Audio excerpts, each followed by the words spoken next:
السلام عليكم ورحمة الله تعالى وبركاته.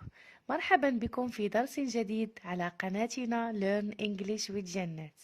إذا كنت تريد تعلم اللغة الإنجليزية والتحدث بها بطلاقة، فابدأ الآن واشترك في القناة وفعل الجرس ليصلك كل الدروس، ولا تنسى أن تضغط لايك إذا أعجبتك طريقتي في الشرح. والآن نتركك مع الدرس. The journey to the hidden island. Once upon a time, in a quiet coastal village, lived a curious young boy named Leo. Leo had spent most of his days helping his father, a fisherman, and had heard countless stories about the ocean and its mysteries. One story, however, captured his imagination like no other, the tale of a hidden island, far beyond the reach of any map, which was said to be filled with wonders, magical creatures, and treasures beyond imagination. Leo's dreams were filled with visions of this island, and every night he would gaze at the stars, imagining it somewhere just beyond the horizon. Chapter 1: The Mysterious Map. One day, while helping his father on the boat, Leo spotted something shiny floating in the water. As they pulled it aboard, Leo realized it was a weathered, old bottle with a faded map rolled up inside. Excitedly, he unrolled the map and gasped. It was marked with symbols he had never seen before and showed a distant island with strange shapes and designs. At the top, it read, "The Hidden Island." "Father, this map must lead to the hidden island from the stories," Leo exclaimed. His father, though skeptical, could see the determination in Leo's eyes. "If you are set on this, Leo, you will need to be prepared. The ocean can be a dangerous place, especially for a journey like this." Chapter 2: Setting Sail. Leo spent the next week gathering supplies, studying the map, and preparing his small boat.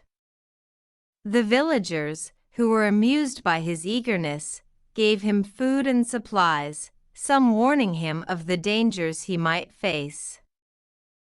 However, Leo's excitement only grew. He knew this journey was meant for him. At dawn on the day of departure, Leo stood at the shore with his small boat, ready to begin his adventure. As he pushed off from the beach, he looked back at the village one last time and whispered, "I'll return with stories like no one has ever heard." Chapter 3: The Trials of the Sea. The sea was calm for the first few days, and Leo made good progress. He followed the stars at night, just as his father had taught him. But on the third night, the weather began to change.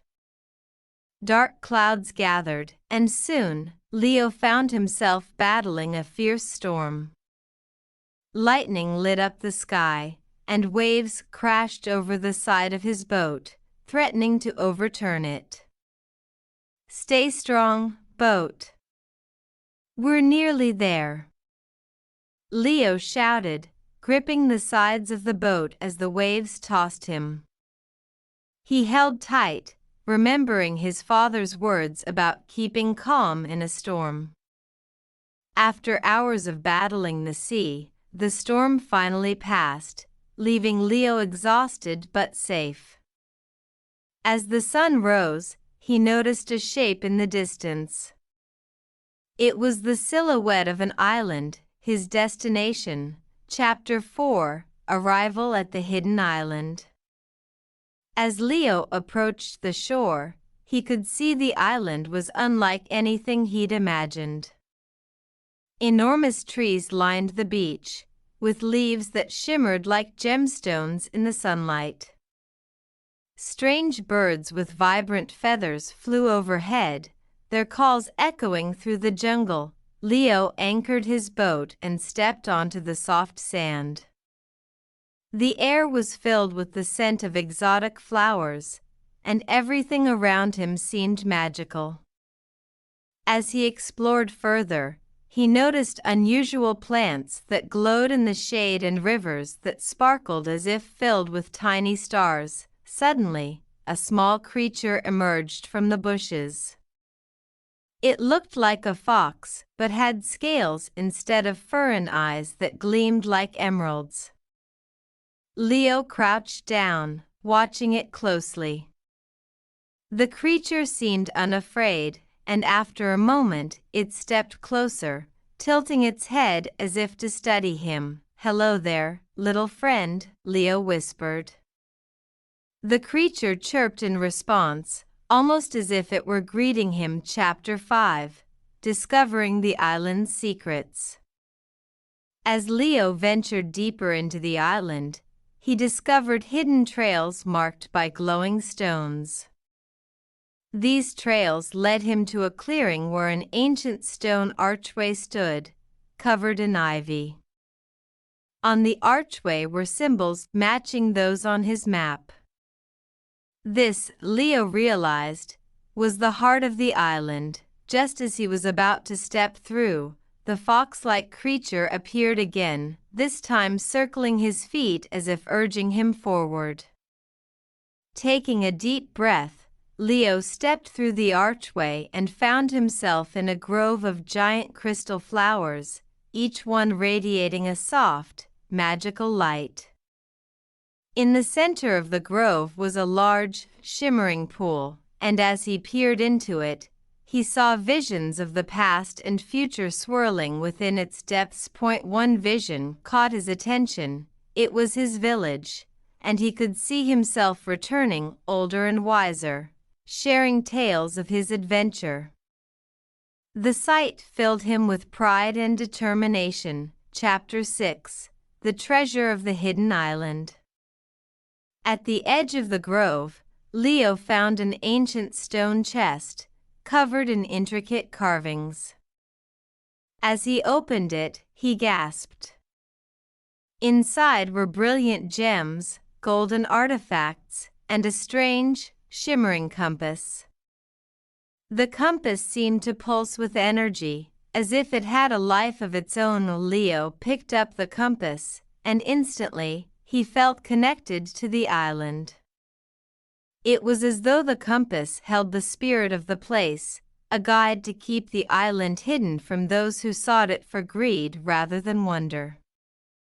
He realized that the real treasure of the island was its beauty and mystery, not the riches it held. Chapter 7: Return Home. As he prepared to leave, Leo felt a pang of sadness, knowing he might never return to the hidden island. But he had the compass, and he knew he would always carry the spirit of the island with him. The journey back was much easier, and it felt as if the sea itself was guiding him home. When he finally arrived, the villagers were waiting on the shore, cheering as they saw him. Leo stepped onto the sand, clutching the compass in his hand, and smiled. The villagers gathered around as he told them of the magical island, the glowing flowers, the fox-like creature, and the hidden treasures. He became the village storyteller, sharing the wonders of the hidden island for generations to come.